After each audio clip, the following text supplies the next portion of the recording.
2024 में क्या आप चाहते हैं कि 2024 में किसी सरकार बनी तो अच्छा रहेगा? आप जो 2024 की बात कर रहे हैं, देखिए जनता से आप पूछेंगे तो जनता, हम तो राजनीति करते हैं, हम समाजवादी पार्टी के कार्यकर्ता राजेश यादव हैं।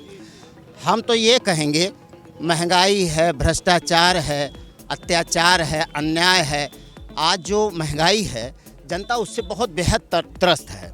जैसे कि आप इस समय सरसों के तेल का दाम 200 के ऊपर है, और जो कि सबकी ज़रूरत है। और एक चीज़ और है, महंगाई में आप देख लीजिए, गैस सिलेंडर कभी 400-500 में हुआ करता था। उस समय कांग्रेस की सरकार हुआ करती थी केंद्र में, तो बहुत महंगा तो था नहीं। अब इस समय 1100, 1200, 1300 जा रहा है, ये महंगाई है। डीजल अगर 60-65 रुपया था, तो इस समय डीजल की स्थिति जो है 100 के आसपास है, 100 के पास पहुंच गया पेट्रोल। जो कि किराए बढ़ रहे हैं, जिससे जनता परेशान है, भाड़े बढ़ रहे हैं। आने जाने वाली जो गाड़ियां हैं, आज अगर रोडवेज से लोग हमारे भदली बाज़ार आते हैं तो ऑटो रिक्शे का किराया 15 रुपया 20 रुपया लोग देते हैं। तो कहीं ना कहीं बहुत महंगाई है, इससे जनता बहुत त्रस्त है। इसलिए 2024 में भारतीय जनता पार्टी का सफाया होगा, जनता मन बनाएगी। आप जनता से पूछिए, हम कहेंगे तो जी वही जी, ये नहीं, इसी तो हम जनता से ही पूछ रहे हैं जी का कार्यकर्ता समझ जाएंगे।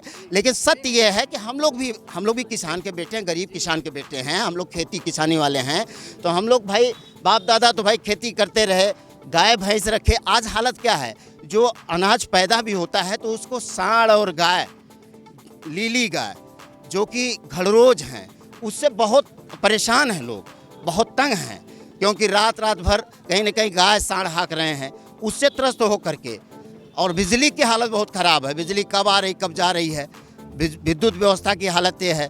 किसान की आय दुगनी करने की बात करती है सरकार, कब दुगनी होगी? किसान परेशान है आज। अभी आप यहाँ पे देख रहे हैं, यहाँ चल रहा है जो आपका ये एयरपोर्ट का मामला है। 10-12 गाँव यहाँ का किसान है, गरीब हर जात के लोग हैं, चाहे कोयरी, कुहार, मुसार, भर, पासी, डोम, धरिका, नोनिया, नरचमा, ठाकुर, ब्राह्मण, भुंजार, यादव, मुसलमान, सिख, ईसाई, पासी, बनिया, दुनिया, दर्जी, लोहार, कुहार, सोनार, बड़े किसी जात के हों, चाहे वो बंजारा हों, अगर बसे हैं कहीं, उनके बाप दादा की पुश्तें बसी हैं, तो वो कहीं न कहीं उनकी यादें होती हैं कि हमारे बाप फला जगह। कहीं कोई उजड़ के कहीं जाता है तो लोग कहते हैं यहाँ से उजड़ के आ गए हैं, फला से आकर के। अभी बाढ़ आ जाती है तो लोग उजड़ के कहीं जाते हैं, बंधे पे बसते हैं, ठिकाना बनाते हैं, तो उनके परिवार को लोग याद करते हैं कि हमारा घर कहाँ, उनके बच्चे कहाँ जाएंगे, उनकी माँ कहाँ जाएंगी, उनकी बहनें कहाँ जाएंगी, उनके रिश्तेदार लोग आते जाते हैं। कई परेशानियों का सामना। उससे भी देखिए 15-20 गाँव के लोग ही नहीं, आजमगढ़ के लोग दुखी हैं कि ठीक है एयरपोर्ट बने, हम उसका विरोध भी नहीं कर रहे हैं। हम ये कह रहे हैं एयरपोर्ट बने, उससे सुविधा होगी, बड़े लोगों को सुविधा होगी, उसमें गरीब लोगों को नहीं। हवाई जहाज़ से चलने वाली ये गरीब जनता नहीं है। हम तो ऑटो रिक्शा से भी चलते हैं, ई रिक्शा से भी चलते हैं, हम लोग पैदल भी चलते हैं, साइकिल से भी चलते हैं, मोटरसाइकिल से भी चलते हैं, और ट्रेन से भी चलते हैं, बस से भी चलते हैं।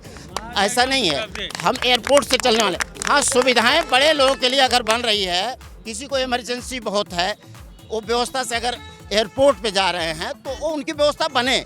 लेकिन जनता का ध्यान देके, गरीब को उजाड़ के नहीं, किसी को उजाड़ के नहीं, बसाने का काम सरकार करे।